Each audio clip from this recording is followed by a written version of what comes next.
Manchester in the UK, Simon Tully.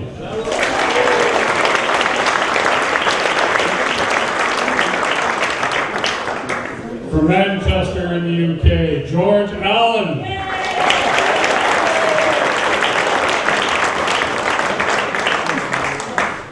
From somewhere in Ontario, Jesse Cahoon.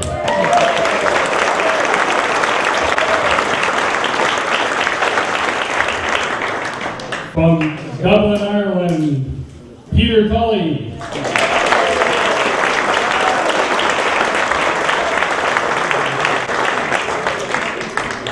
From Ontario, Simon Jago.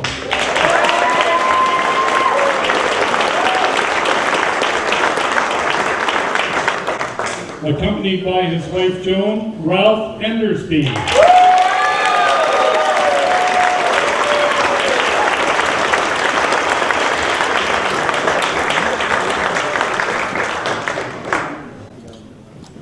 And also from Ontario, Susan Conway.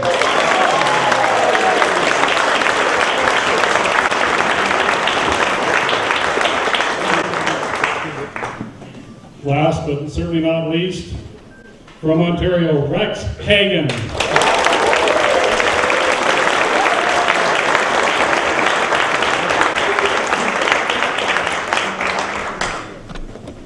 And the microphone and the floor is yours.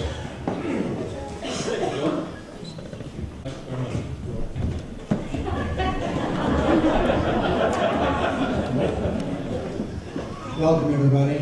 What a pleasure it is for all of us to be here in front of you today. Thank you. We wouldn't be here if it weren't for you, and we really recognize the fan base for the show. It's quite an honor. So let's go on a journey.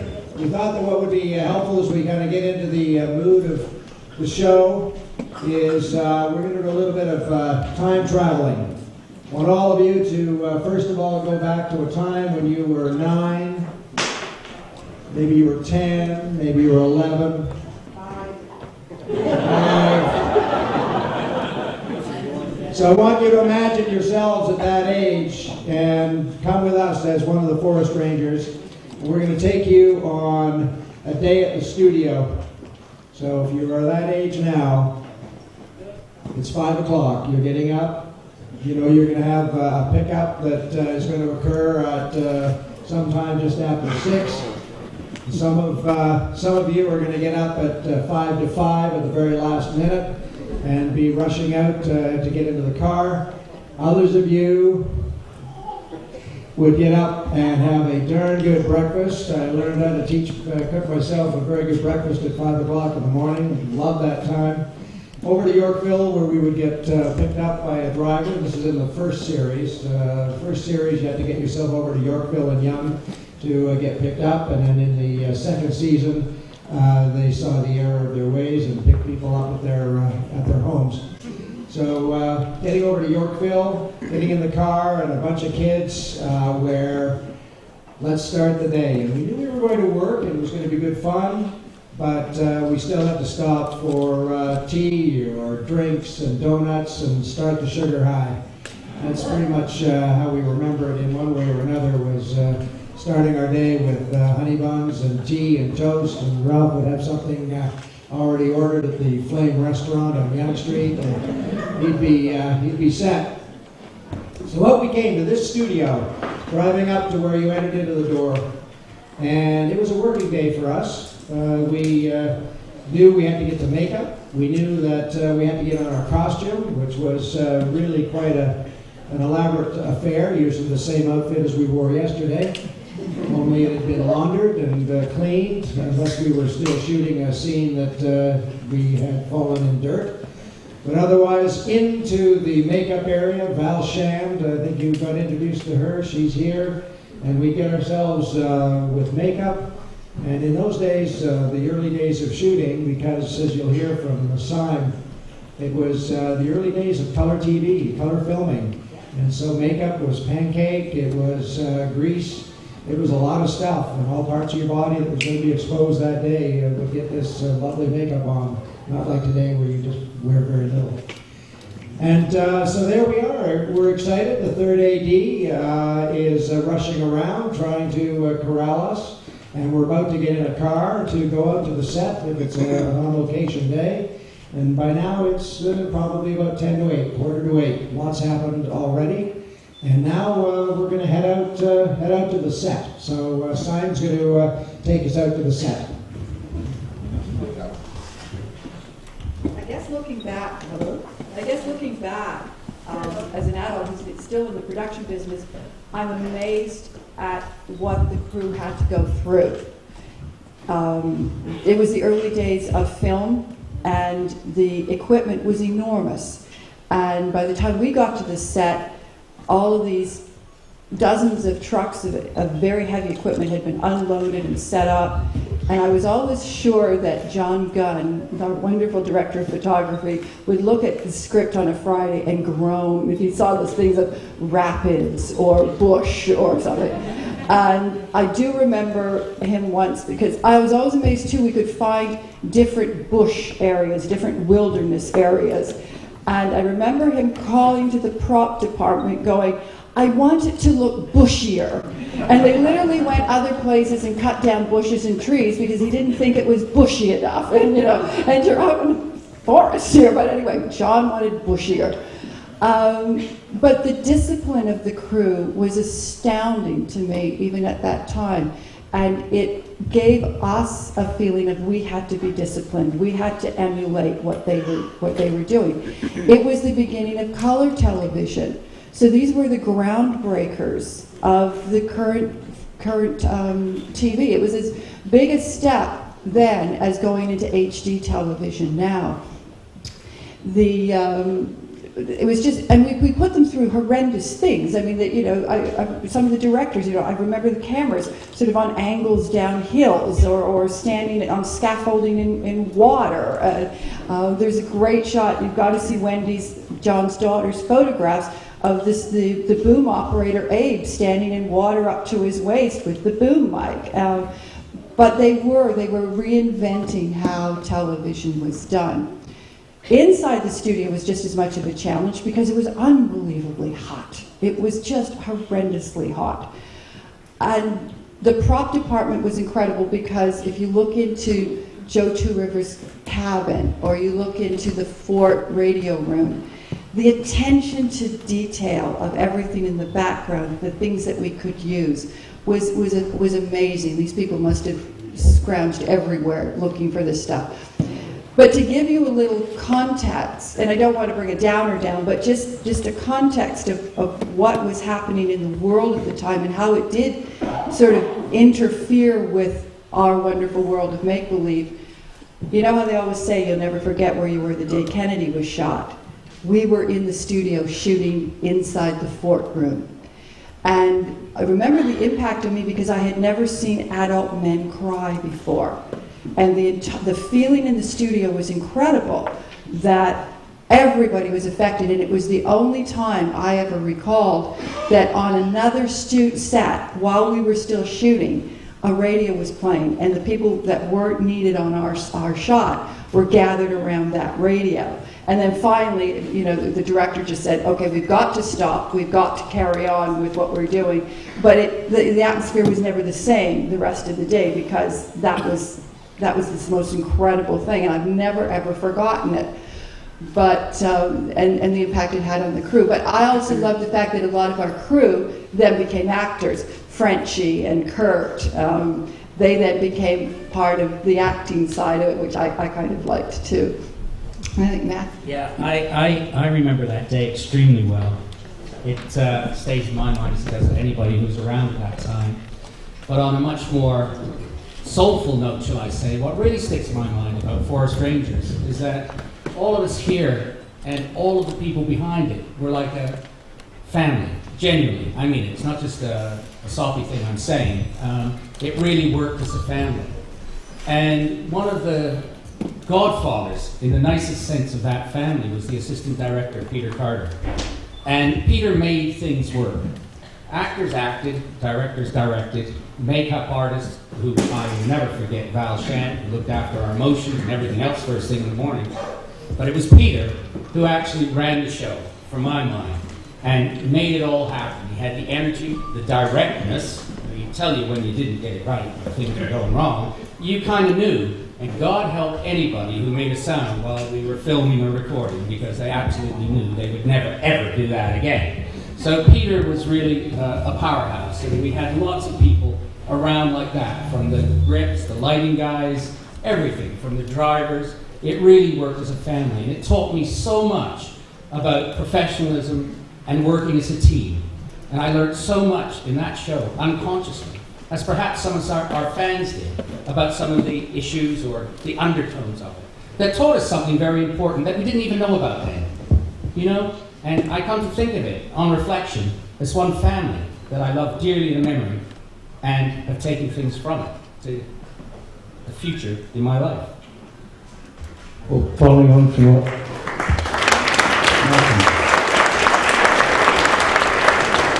just following up on the Peter Carter situation that Matthew mentioned, he was a bit of a, not so much a father figure and a taskmaster, but you knew that when Peter said something, you responded and you did it. But he was always on the lookout, Pete. He never missed a thing. And I remember one particular day we were filming, and we were in a canoe shop coming up to the edge of the river or the lake. And I was stepping out of the canoe, and I stood on what I thought was a nail that went through the bottom of my shoe. And I let out a scream, the shot stopped, and Peter literally ran into the water, up to his neck virtually, pulled me out, ran up the bank, stripped my shoe off and everything else, just to make sure I was okay. And it was everything you did. He was watching your back, watching the crew's back and everybody else.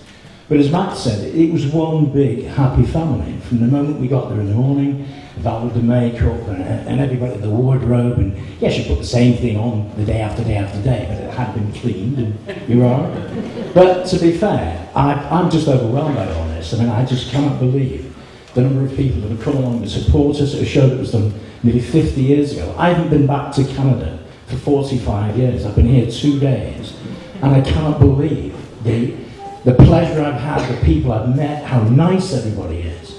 And in the world we live in today, which is not a pleasant place, I'll be honest with you, with what's going on all over Europe, Middle East and so forth. But I've come here and I'm just absolutely astounded at how nice everybody is. And everybody I've met, and hopefully be that way for the rest of the week, I'll take these memories back.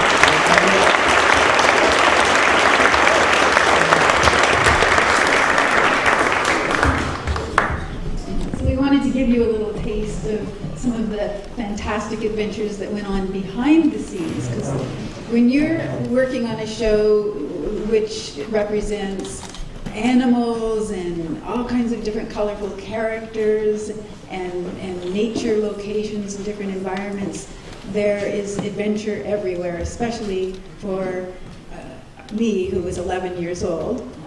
I remember it just all seemed like a magical adventure to me, and sometimes I didn't know what was the real and what was the fantasy in a way. I mean, even though we were all very professional, it was just a fantastic experience. One of the stories that stands out in my mind is at lunchtime, we'd often go over to the chuck wagon, which when you came down the hill, you saw a little bit, you got a little flavor of that ranch atmosphere when you came down the hill. And you saw there's still a barn there. I just got a little chance to look. But to your left, there was the Chuck Wagon restaurant. And the Chuck Wagon was where we'd go for our burgers at lunch, or if we didn't go up to Shunk's at the top of the hill. In those days, you didn't have prepared meals the way they do now on a film set. We just bought our own lunch, and there wasn't much protein there, let me tell you. Because for many of us, our parents weren't on set with us. So anything goes, and Rex mentioned those honey buns and those chocolate donuts.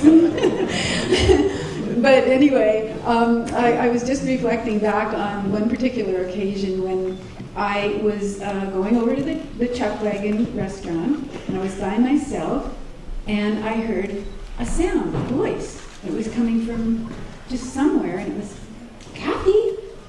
Kathy? And I looked around. Remember, I'm 11. And I hear it's coming from the tree.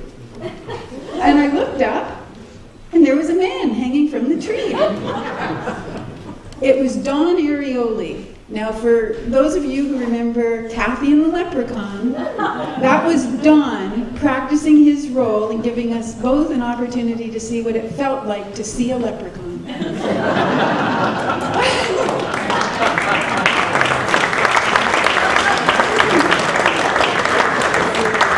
didn't know how that was going to come out, but I think you liked it. It's just funny the things that stand out in your mind that you remember. I think Ralph has a story that involved an animal. And snakes. Some of these little venom in them, so I don't know why. They put those nature's venomous and they have the venom inside them. I don't know why. And so basically you say that you were near a snake on set with the camera rolling and there was venom in it and they didn't even know? No. What I want to know... They told me. What I want to know is, were you scared? I'm just terrified. Did that read on camera? I learned early on, yes, and put the flare of the flashlight in the lens of the camera. You learned to put the flare of the flashlight into the lens of the camera. And then what happened? Everybody was scared. Now we have, I think Peter has a story about fire. Oh, yes. I mean, safety today is paramount, as we all know. However, there were really very few safety considerations or safety factors taken into account when the ranges was being shot. And in the ranges, you see, there are lots and lots and lots of forest fire scenes, okay? And lots of scenes with the rangers running through the forest fires as the forest fires encroaching upon them, and they're just desperately trying to escape before being burnt. Well, in reality, what happened was the prop men erected a lot of dry trees that they had chopped down and dried out purposely for this scene. They were all on stands, and as we were running through a laneway they made through the trees, the prop men and everybody else would be throwing petrol up behind us on the flames. So the flames would be coming down after us to give that dramatic effect. That was just one of the sort of incidents that took place. Excuse me, but you have to tell them what you did in the studio. And none of us knew this. We were shocked. Oh, yeah. Well, again, going back to the safety aspects of it, a lot of the forest ranger scenes, of course, especially when the weather was poor, were shot indoors in the studio. Yeah. Now, I don't know if you can see. You can't see it from this studio, but you can see there are catwalks. Yes, you can. There are catwalks at the top. Right, we only used one studio. I think, which studio was it? We used this Studio 1. So Studio 2 would have been empty, completely empty. However, the doors were not locked. And so, when we had time, we used to go into Studio 2, climb up, and run around playing hide and seek on the catwalks. And there was nobody who knew. Nobody ever found this out. But nobody ever tried to stop us, or ever thought that we, the goody-goody little children, would ever attempt or do such a thing. The insurance company would have been absolutely aghast if they had known. But luckily, none of us did fall. I'd like you to know I didn't do that. Well, as you can see, there were a lot of adventures going on in the studio, out on the grounds, but there were also adventures going on upstairs. So I think I have a story as well about animals.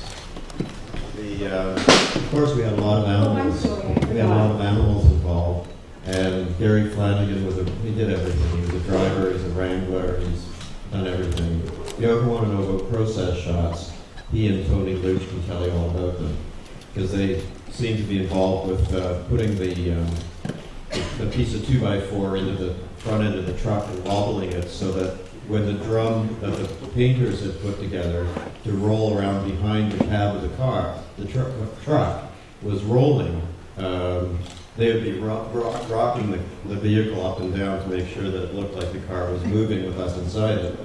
Anyway, this nice story that I have, which Gary told me the other day, was his horse Geppo, who was a beautiful, beautiful horse and very quiet and calm, and only freaked out twice. One time during the Tom Kneebone and Kathy scene in The Rainmaker. Well, you see, I was having a poignant scene. If you've seen Let There Be Rain, Bobo and I were having a very poignant scene, meaning of life in the barn.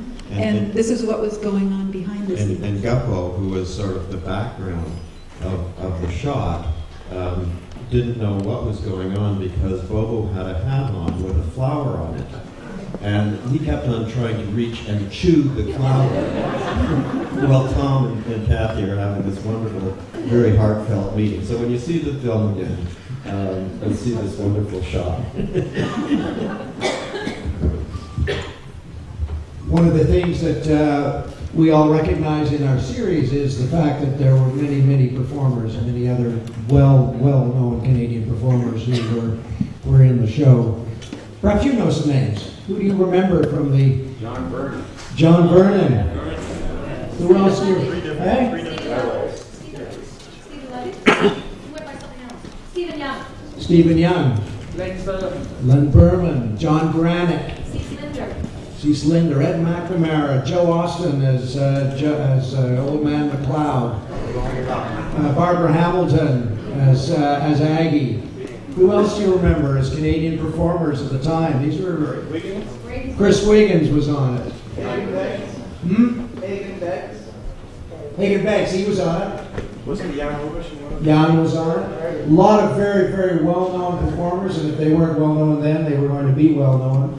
And so that was just another opportunity that we had as actors to work with such a great, great group of performers coming on either as a one-off or as a regular character. And it was terrific honor. And I also just want to say, Eric Till, nice to see you. Welcome. Eric Till, director of Yeah. Thank you. And Brother Garrett sends his regards. So while we were busy down here on location making the film, there was another whole crew upstairs making sure that the show went on, and that was the offices. Now, you only went up to the offices for one of two reasons. You had been summoned there because you had to sign something, or you're about to get hecked for doing something wrong. And that was the limit of our access to the upstairs offices. But we do know from rumor how they were laid out and what went on up there. And it was sort of like this. The receptionist was at the front, and she was a telephone person and took messages and that sort of thing.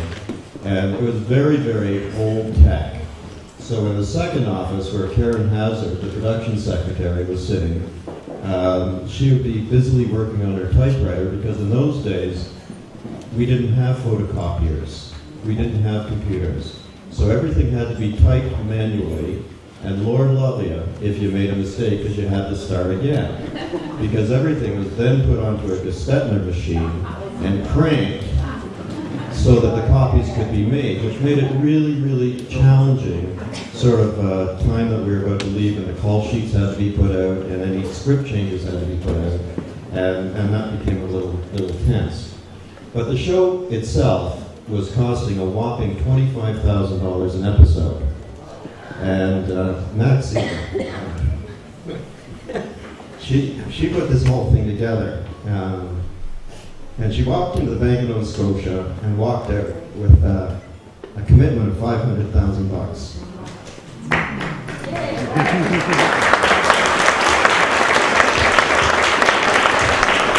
She was very hard-nosed. She was a producer, and she even made Time magazine.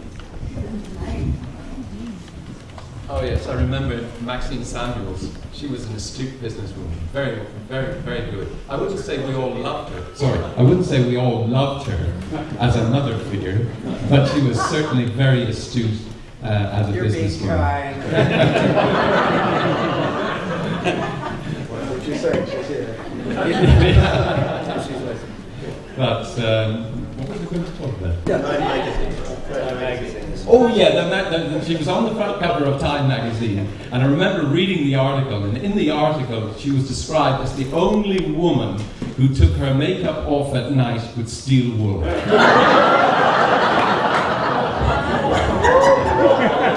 was a loving statement. I have another Maxine story, if you... Oh, okay, well, just because the upstairs was off limits didn't mean we didn't go there.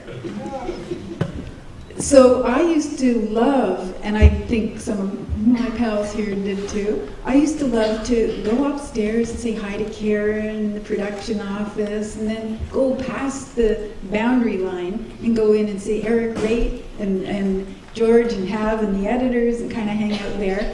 And this one particular day, I found a big black tube of black ink.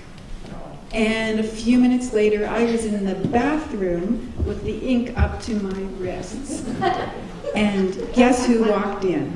Now, I have to tell you that I looked up to Maxine Samuels, and I saw her as a kind of a goddess that was not part of our everyday life.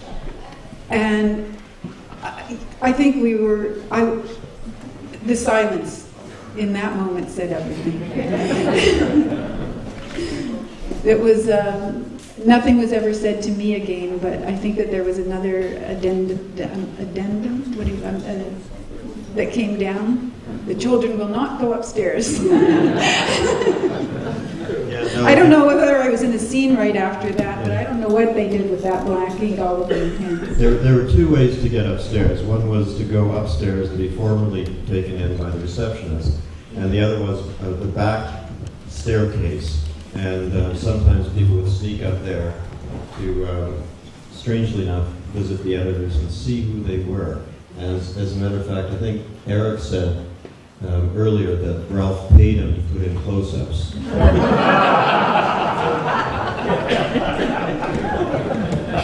Right, and now it gives me great pleasure to... No, Peter.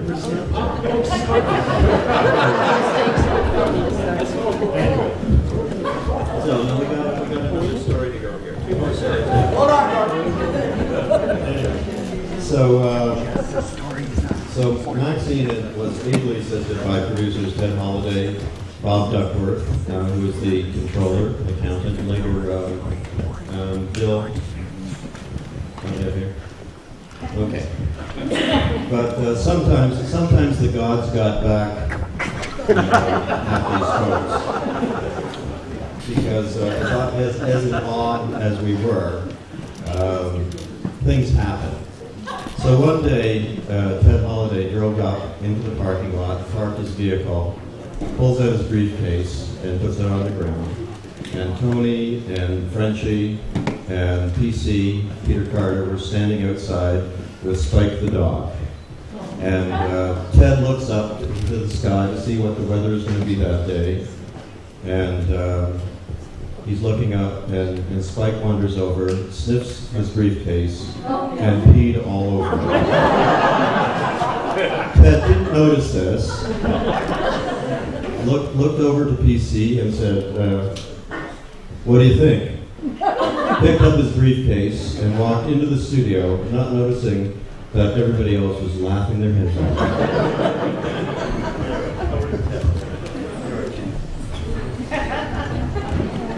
Well, just following on from stories and sort of reflecting on different things that happened when Peter was talking about the forest fires and the dangers and the health and safety issues now.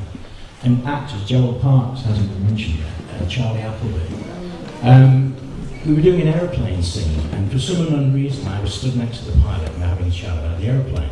And I'm very much into machinery as a kid at that age. Anything with an engine, if you want to drive it, we'll get in it. And he said to me, do you fancy going up? And there was nobody around, so I thought, yeah, I'll take the opportunity of getting in the plane. little did I realise that I was absolutely scared to death. Sat behind him, put the seatbelt on, and within minutes we were in the air doing victory rolls, barrel rolls, and all. Come back down, and I couldn't wait to get out of the plane. I was actually gripping on the ground when I got out. And as Pete said, nobody knew. I wouldn't say nobody cared where you went and what you did, but nobody actually knew what went on. So different things like that happened. And I relayed the story the other day, and nobody said, well, when did you do that? I said, well, everybody else was having lunch, I was at the highway, as you do. But anyway, I'll pass this back to you. All righty, because the law is waiting to arrive, I'm going to just take us in our 9-year-old and 11-year-old selves. So here we are at the end of the day. It's now 5 o'clock. We've had all the sugar we can take, but we have been very professional. We've worked a long day, believe me. And in the car, we get to head back to the city to either learn our lines for the next day or, God forbid, just have some time to hang out with some friends and maybe play in the evening. But that would be pretty much the end of the day, and that went on for, well, at least from June till December for me, and then the following June, and for the rest of these crew, it went on for 3 years like that. So now, Mr. Valley, would you be kind enough to do the following? It gives me great pleasure to be able to introduce to you one of Canada's most revered and best loved actors, a real gentleman, who we had the privilege to work with, Mr. Gorden Pinsent.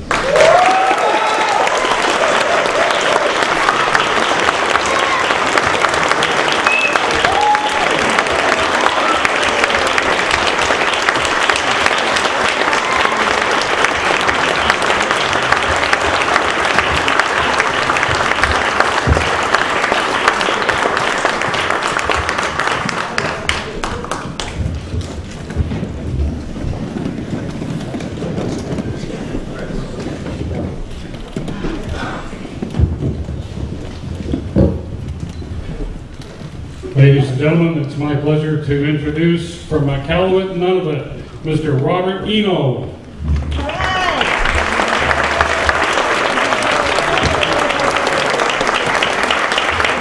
I feel kind of silly after being introduced after Mr. Pinsent here. We got Gorden Pinsent and Mr. Robert Eno from Iqaluit.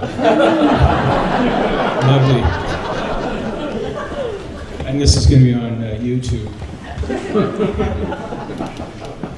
So, I don't know where to go from here, John. I guess now we're at the end of a day at the studio, and I guess the next item on the agenda is question and answers from the audience. Pardon me, sorry. Mr. Pinsent will have a few words to say. I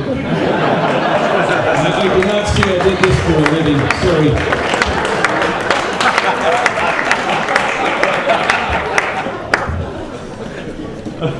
Take two. Thank you very much. Good day.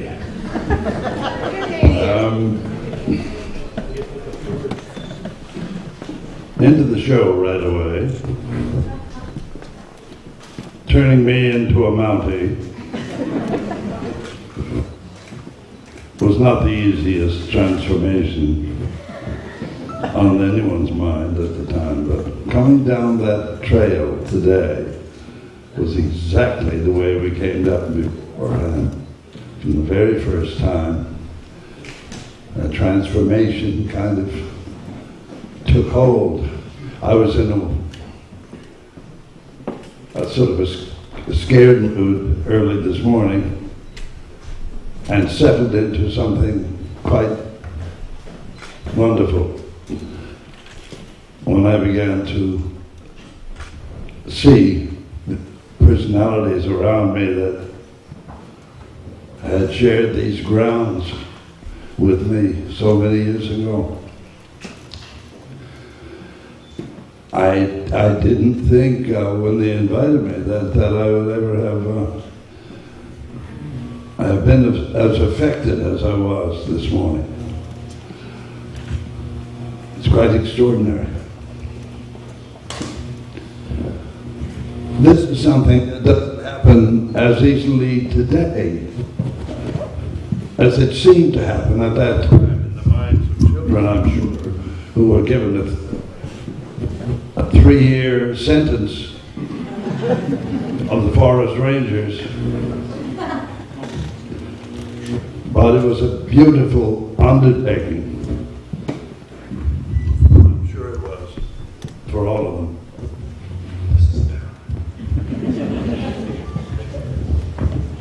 And a little music behind this wouldn't hurt, as you know.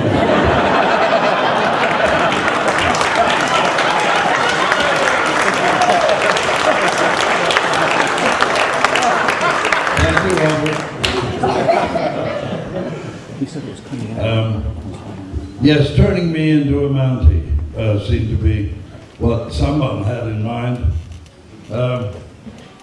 Probably Maxine. And it seemed a bit strange, but for some reason, when the pieces were put together, I seemed to give the impression of some sort of collective positive reaction to how I turned out. The difficulty would be, well, no, not a difficulty, but there was a bit of talk as to how they were going to, as to what kind of transportation I would need.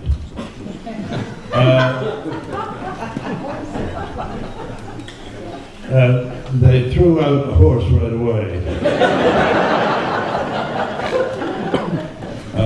Second choice, well, I would have parachuted in. I enjoyed the whole idea so much, and once I got into that unit, that red coat and the rest of it, you couldn't stop me. I was this fool from Newfoundland who wanted dearly to take part in the party that was happening in town. And it didn't stop, that feeling. The arrival in the morning, the coming down that trail, again, another transformation daily into this playground that I was taking part in. But you were quite a driver, Gordon. I was quite a driver. Thank you, Rex. Yes, so they said, well, car then, I guess. And I said, I guess, even though George McGowan was the only one who knew this, I didn't drive. So, and my mind went back quickly, if you don't mind my veering off for a second. I also showed up years ago, and I said yes to everything. That was one of my things, saying yes. And I showed up for the last of the Mohicans. Turned out to be the Forest Rangers.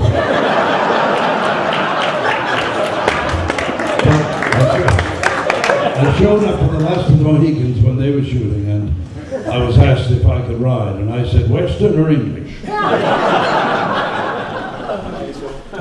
I did get the part. The 3 of us were coming out of the bushes being chased by Aboriginals, and I had a friend tie my feet together under the horse. Not the smartest thing to do. And there was a bit of a river crossing. I also couldn't swim. However, the rope did something strange to the water, did something strange to the rope, so I ended up sideways, and the other 2 fellows fell off. And then I went past the camera on the other side. The director, Sid Newfield at the time, said, look at that bastard go. Well, here was I again now. I was driving. I said, and they said, do you want a standard?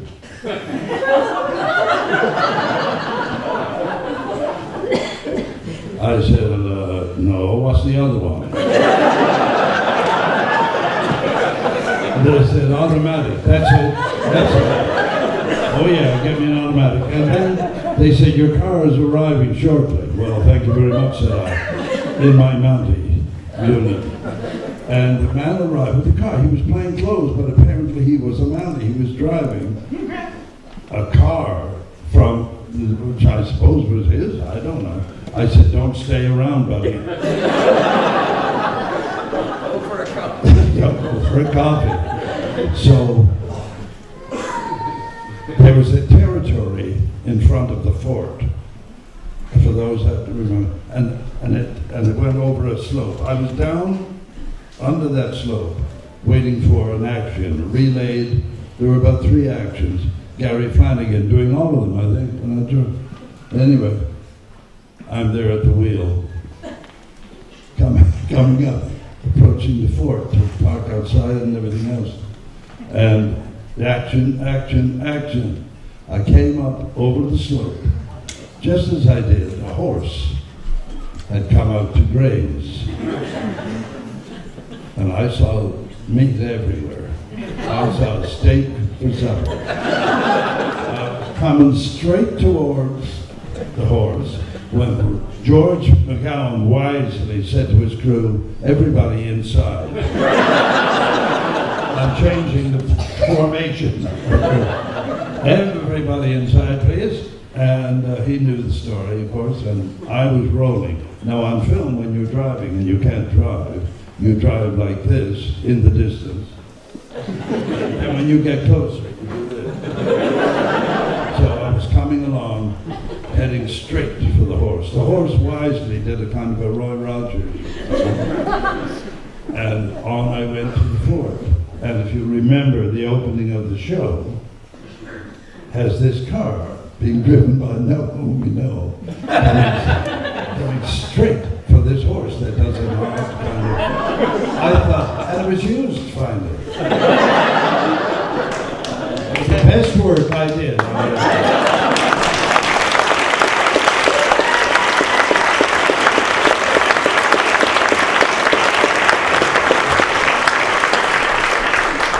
Anyway, I'm having a most wonderful time today. You are the best people ever to come out here for this. And honestly, it just feels as though the entire place is filled with warmth and appreciation for this particular show. Once people came down that hill, whether they were guests or regulars on this show, seemed to fit immediately as they hit the bottom. It was another world. And you were immune to anything, and off we went. We dipped our heads into a strange makeup. Seemed like peanut butter or something. We all had it, the same stuff. And that was it. And once I got into the suit, watch out Canada. You know. So that's the story here. Thank you very much.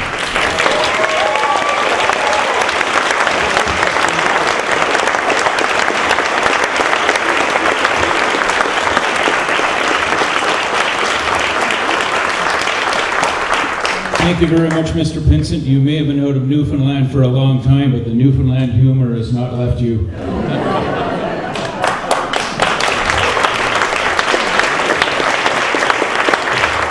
I hate to dampen this prestigious event, but apparently we have a criminal code violation happening here, impersonating a police officer. And we have Constable Russell here who is coming to sort this problem out. Please come to the front, Constable Russell.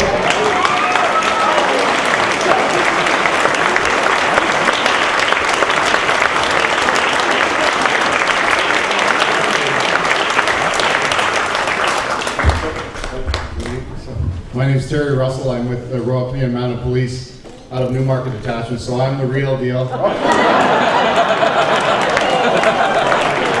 Yes, I'm carrying on. So they said that for many, many years, there's been somebody impersonating an RCMP officer.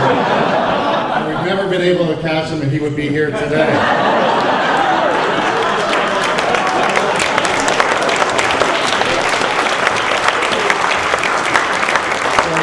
The corner around the stage there, I saw it was Gorden, and I thought, amongst the RCMP officers, he is the Mounties Mountie. And,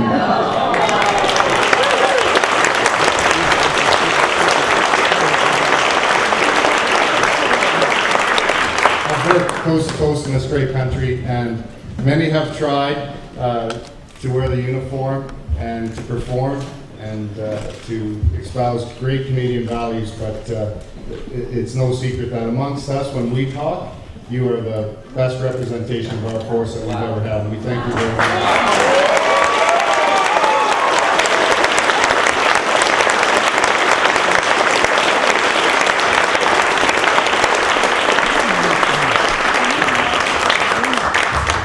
When I was very junior and I was posted to North Vancouver, British Columbia, right out of Regina, I asked for Nova Scotia, so they sent me to North Vancouver.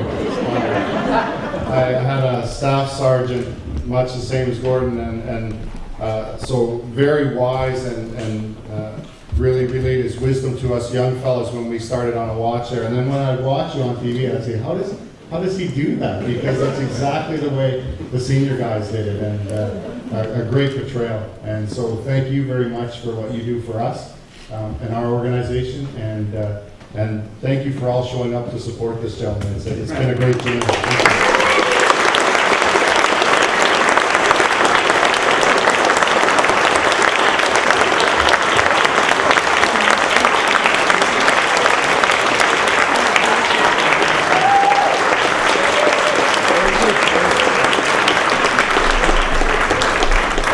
Thank you very much, Constable Russell. How much more Canadian can you get than a Mountie dressed up in full regalia? It's fantastic. Thank you very much. And now we're going to get to the portion that I mentioned earlier, because I'm not a very good MC. We're going to get to the question and answer session. And I'm sure there's a lot of people that have questions of these folks, things that they wanted to know. I know one of the questions I always had was, where are the parents? But I'm not going to steal anybody's thunder, because somebody's probably going to ask that question anyway. So don't be shy. If I can come up here and stand in front of this mic and stand in front of this audience, and you can come up to the mic and ask some questions of these folks. So please come forward. Oh. So somebody jumped in there ahead of you. You snooze, you lose, sir. I have a question for Chump. Where did the name Chump come from? Like, what's that about? It's a good name. That's it.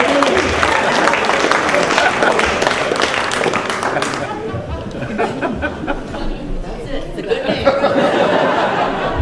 Yeah, it's not like this name. It's a good name.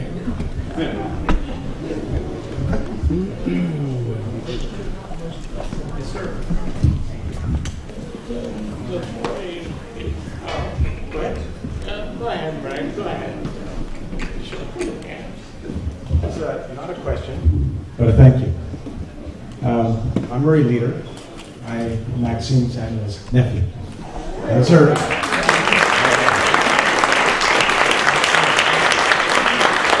I want to say thank you because you all, cast, crew, fans, are what made this show such an important piece of Canadian entertainment history and an important piece of Canadian cultural history.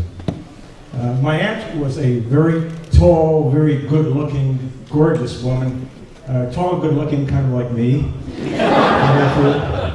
But seriously, she had a lot of passions in her life, and those of you in this room who knew her knew that.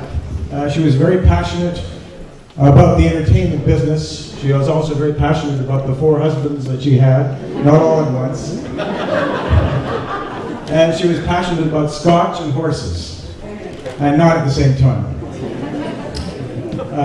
But if she were here today, she would say that this is the most wonderful moment in her life, and it is for me. I thank you for being here.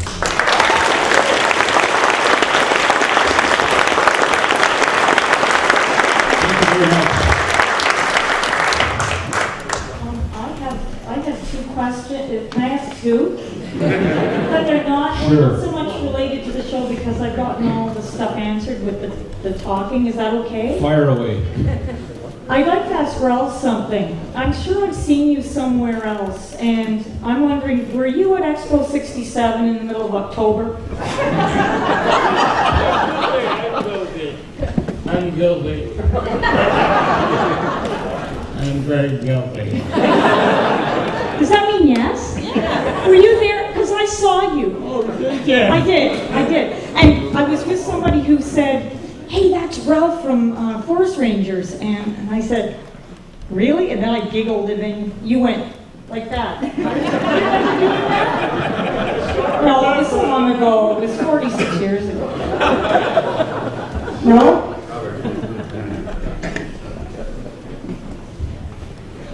Okay. Oh, and I had one more question. And I wanted to ask Ted something, but it's not about the Forest Rangers again, but it might. Do you act in anything else in the UK? Luckily for me, I quit when I went back. And luckily for the entertainment industry, I gave up acting. No, seriously, I'm not in anything in the UK. No, I haven't acted professionally or on screen since I left Canada in 1970. Okay, because I thought I'd seen you. I just got one of those faces. I thought you were in like Coronation Street or something. So. I wish, yeah, exactly. But no, seriously, I haven't done anything professionally since I left. Okay, so you're just doing what you do. Yeah, exactly. Okay, sorry. Thank you all. Okay, thank you very much. Sorry to take up so much time. Clive, could you come and tell your story about London, please? This is Clive Endersby, Ralph's brother. A well-known writer and all-round good guy. Hi, everybody. I was in London for most of the Forest Rangers because I was acting over there while he was starring over here. And he came over between season 1 and season 2, or season 2 and season 3. He came over to London, and I was taking him to a party. And we are standing on the platform of one of London tube stations.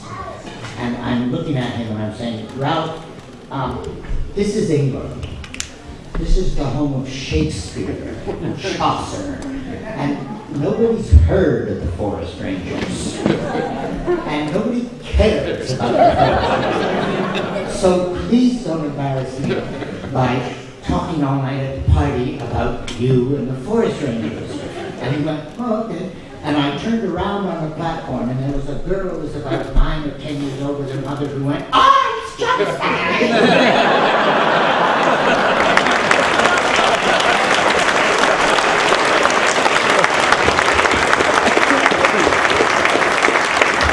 Clayton, I hope you're getting all this down somewhere for that book we were talking about.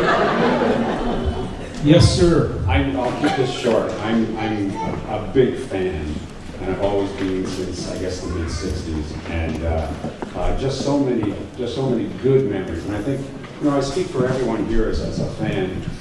You guys, great actors, you brought something to us that was just incredible. It was a safe, fun, adventuresome. I think it was a half hour or an hour show, I can't remember.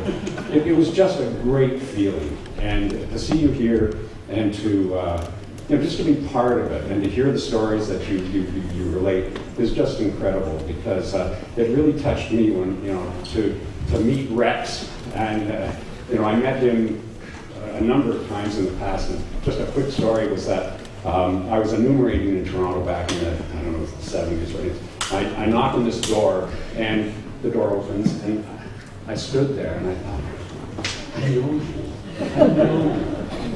You're Pete. Pete's sake. And my whole system went, anyone would be, if they met a forest ranger, because I've always wanted to be a forest ranger. I drew the crest and things like that. I dreamt about it, but I just wanted to say that it's such a and this is the first time that I've ever being in the midst of people like you and for the connection that you made. But I think for all of us, it's I don't want to be sort of cliche, but so Canadian. It's such a good feeling.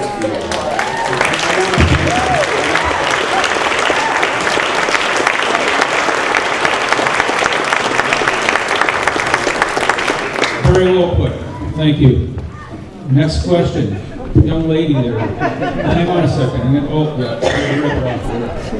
Was it hard for you guys to work on set and act?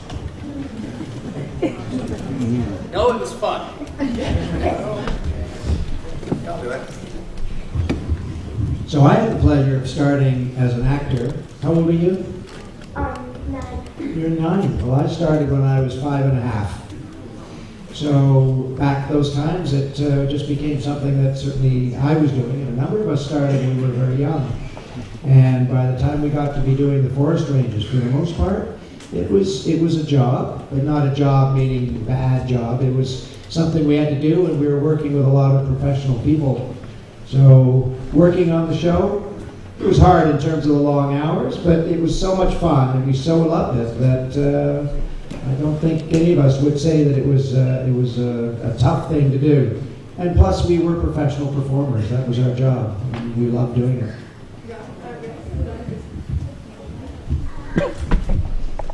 There were some kind of things that we had to do that were challenging.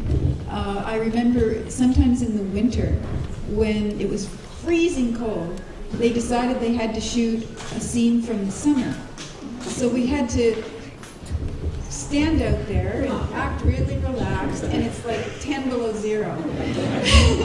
And so sometimes you never know when you see one of the episodes if actually that was shot in the winter. A pickup shot, they called it. Talk about your fear. Oh yeah. I was terrified of horses. I was absolutely paralytically terrified of horses. And they kept trying to find another horse for me. And I believe the Circling Ranch did trail rides. So they decided at one point, okay, we're going to give Gabby the lead horse, the one that always took the lead on the trail rides. But then the directors didn't want the little girl first. So they would have rats bang on the nose of the horse to back it up because I wasn't strong enough to pull the reins back. And they also had a thing where we had to hit a mark. The horses had to stop at a particular mark. And they would draw a line in the dirt or something, and it was really hard to see that. So I remember one day one of the directors said, oh, put a sandbag there, but they didn't warn the horse. So they just walked up, dropped the sandbag, the horse went up, and I went off again. So they eventually got me, I think it was the daughter or somebody who lived on the ranch, had a very fat, was it your pony, Bluebell? No, I made it double for you. Oh, you doubled for me, yes.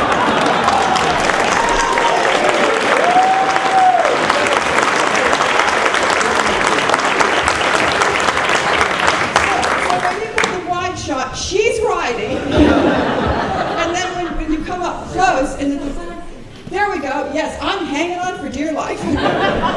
Like Gordon, at one point they actually tied me on the horse, but that wasn't a really good idea. So, but yes, so thank you. I was terrified in the first year we were about to go up in the helicopters. They weren't in the second and third years, and I was always terrified that they would let you go up in the helicopter instead of me. I always wanted to go, but never got to go.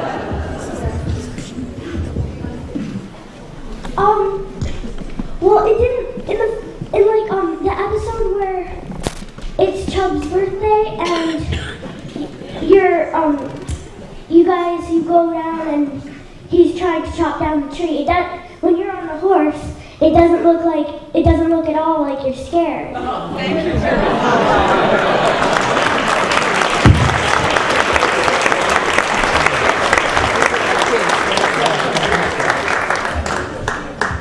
And it wasn't just Canada, too. I grew up in Hartford, Connecticut, where the show was shown in syndication, so there was many Connecticut fans.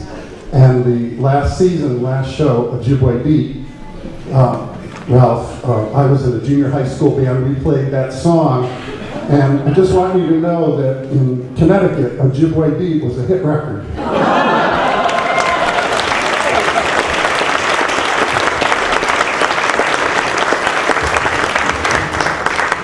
Thank you very much for your show. I love it. I grew up on it. Gave me lots of morals and values to follow for the rest of my life. I thank you. But Gordon, I have a question for you. You must have an affinity for being a Mountie because you fall right into due south. Yes, I don't know how that happened. There were a couple of other shows as well where one that I had written where I ended up in a red coat as well. I think that comes from an old actor's thing of stealing the scene or something, coming on in red, you know.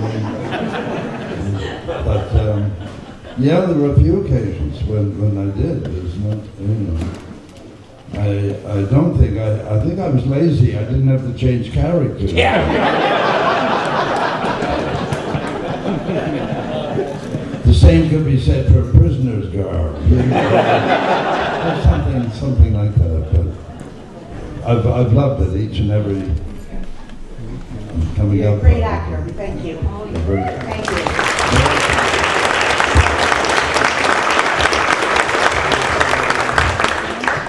Speaking of horses, animals, things of that nature, I got the story of a bear that I'm pretty sure that others have talked about.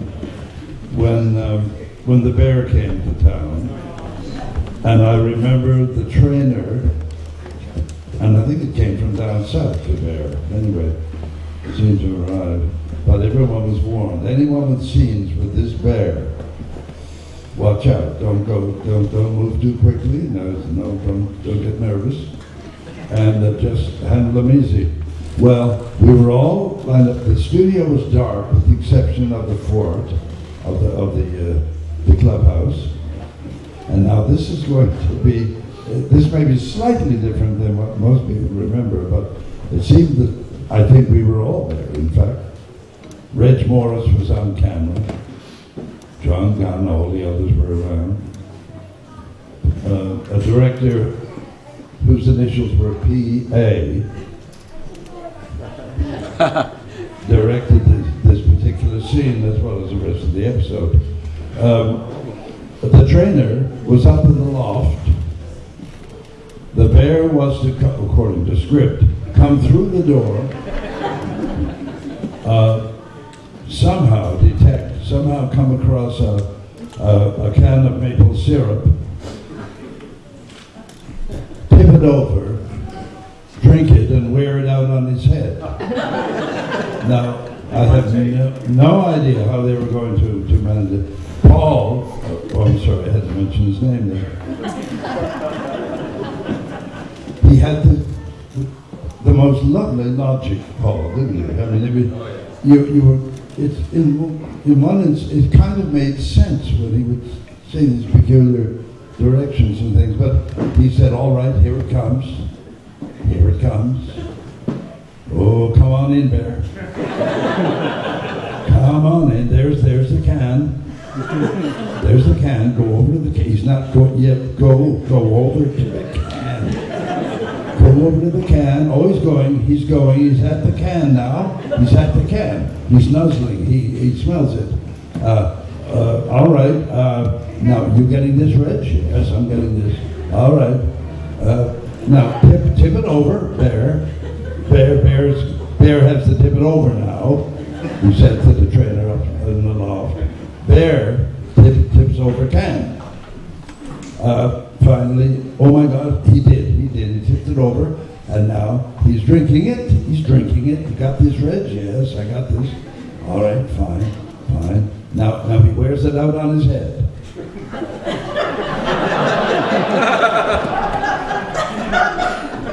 And everyone else is being pussyfooting around this bear and not able to make a move of any kind. And Paul is acting as if it's a mouse.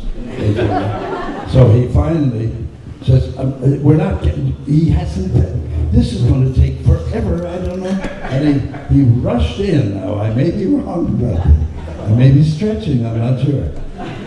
But he went in and he took the thing, the can, and it had a handle on it. And he said, "You can't wear it on your head. Wear it in your mouth." And he actually put this ring inside the bear's going, "Wah."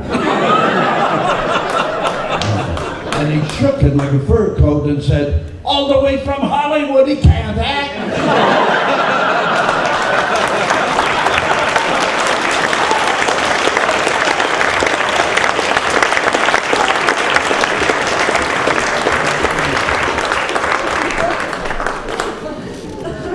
Ladies and gentlemen, we'll take a 15-20 minute intermission. There's lots of food and drink here, courtesy of Cinema Space. and lemonade and cookies outside. So let's take a break. Thank you.